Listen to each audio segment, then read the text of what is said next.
Hello everyone. Business environmental analysis and growth. This is what we'll be talking in today's presentation. Everything all about the business environment and how can we maximize our growth by exploiting the environment. So, it's an integrated understanding of both internal environment and external environment. Remember, when I say about environment, it is within your company, within your organization, and external is beyond your companies. Essential for the firms to understand what kind of opportunities exist and how can we maximize those opportunities and probably make it more profitable for the business altogether. So essentially, firms external environment can be broadly discussed into three major areas. One is the general environment, the society that the firm is embraced in, probably the industry, the, the company and the like-minded companies in that same segment, the industry, and probably the company with whom the company has a direct competition. It can be a local company, it can be a national company, it can be a multinational company. In either case, it will be general environment, the industry environment, and the competitors that we talk about it. Allow me to discuss the general environment. This is all about pestle analysis, right? Basically, the general environment is where your company is situated, the society where it is located. You need to understand what are the ethos and what are the work groups, the culture that has been prevalent. Now, we would love to go as pestle analysis for the general environment. Pestle is P for political, E for economics, S for social, T for technological, E for logical, ecological, and L for legal. Remember, environment and ecological. L for legal environment that comes around it. Why people might say legal environment? How come it is? Yes, there is a legal environment for your business because certain government the tax rates are implicitly very high, and certain government the tax rate is absolutely negligible. So that is what gives it the teeth to it, the legal environment.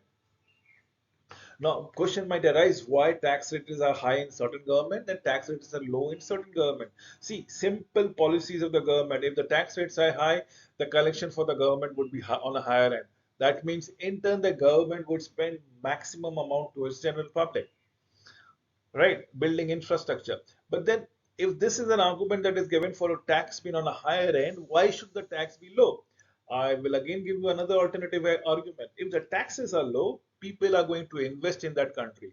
If the people are investing in the country, the natives, the indigenous people would be benefiting not only through employment but also getting a viable product, quality product. So don't you think it's indirectly helping the society altogether? So depending on which school of thought you subscribe to, your government subscribe to, the legal environment changes. Industry environment, it is a set of factors that influences firms. Probably it's competitive actions and competitive responses thereby. We'll talk about the five force model used to understand industry environment. First, the competitor analysis. Now, this is where you are working, and against you, there is a competitor who is also vying for the same customer, same attention, same geographical location that we are going around it. We should need to understand. Talking about the environmental analysis, the general environmental should be studied and implication should be made for the future references. Analysis of industry environment is focused on the factors and condition influencing the firm's profitability within an industry, as the case might be. Industries within industry, there may be plentiful of companies, and how everybody is working in tandem. First and foremost might be what kind of salaries people have been offered in the same industry, different companies. What kind of product pricing are being offered, same industry, different companies. So you need to analyze those competitors, focus on predicting the dynamics of competitors reactions, responses, and intention. We'll talk about the environmental analysis. The performance improves the integrate and insight provided by the analysis of the environment. That is what is very important, as the case might be. Allow me to explain the external environment analysis. First and foremost, there are four steps to it. First, you scan the environment. Try to understand what is being there in the environment, what is cooking in the environment, how can you captivate those opportunities that is being presented to you. Then start monitoring, and this is where you need to detect the meaning of what is actually cooking. Is the number of people, how many numbers of customers are there? Number one. Do the customer has that disposable income? Number two. Are these customers are going to be the end users for your company? These are the things that you should be monitoring. Based upon your scanning and monitoring, you should come to the forecasting and assessing. Forecasting is, does it make a business viable enough to be there in that particular market? Anticipate the outcome. Try to monitor the trends and probably notice the changes thereby. Assessing, determining the timings and importance of the environment changes, trends of the firm policy that comes around it, with the management that is all about it. I've already stated about you everything about PESTEL: P for political, E for economical, S for socio-cultural, T for technological, E for environmental or ecological, L for legal. I've elaborated it everywhere. Political systems in different countries, different scenarios present different kind of opportunities. Economically, you need to understand there are low economy countries, there are high economy countries, the developing economies, socio-cultural, and so on and so forth. So political economy is your stability that we're talking about. It is the policies is as far as taxes are concerned. Is the policies as far as trades are concerned. Is a policy of employment is concerned. Now, that is what we are talking about, the political economies, as the case might be. Look what has happened to so many industry which is thriving in Southeast Asia. Why is it not thriving in Africa? Probably the question is it the manpower? Is it the cheap manpower? Is it the technically enabled manpower? Is it the proper understanding? You need to tell me and say it out. Political factors might include goods and services which the government wants to provide or be provided with, as in the merit goods, and those the government does not want to be provided, as in the demerit goods. Furthermore, governments can have an influence on health, education, infrastructure, and of the nations thereby. What do we go across with it? Political factors, political decisions can impact on a much vital areas of a business.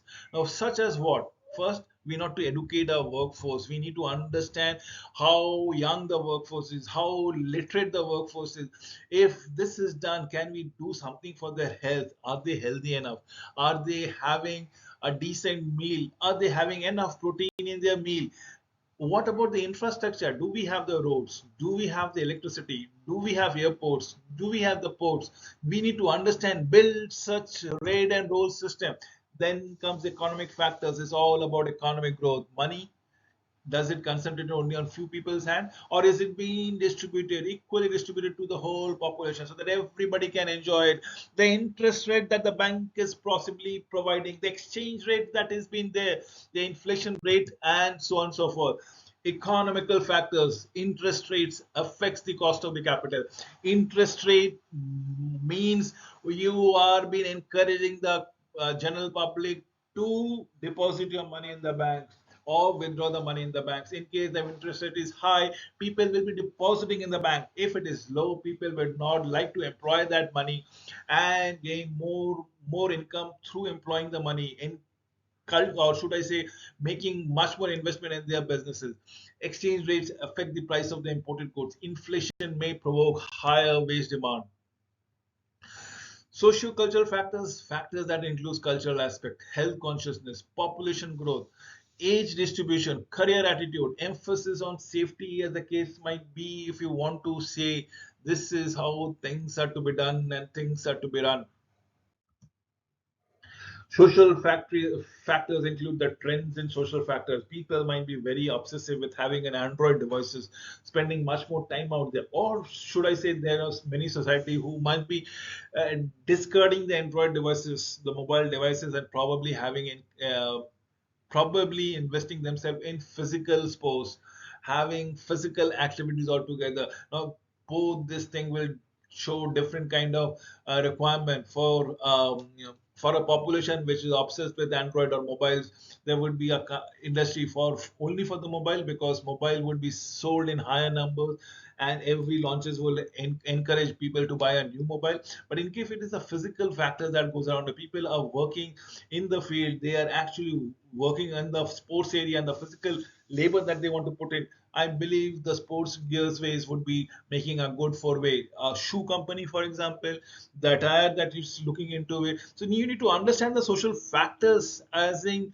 what is been demanded is in demand and how does it been operated upon.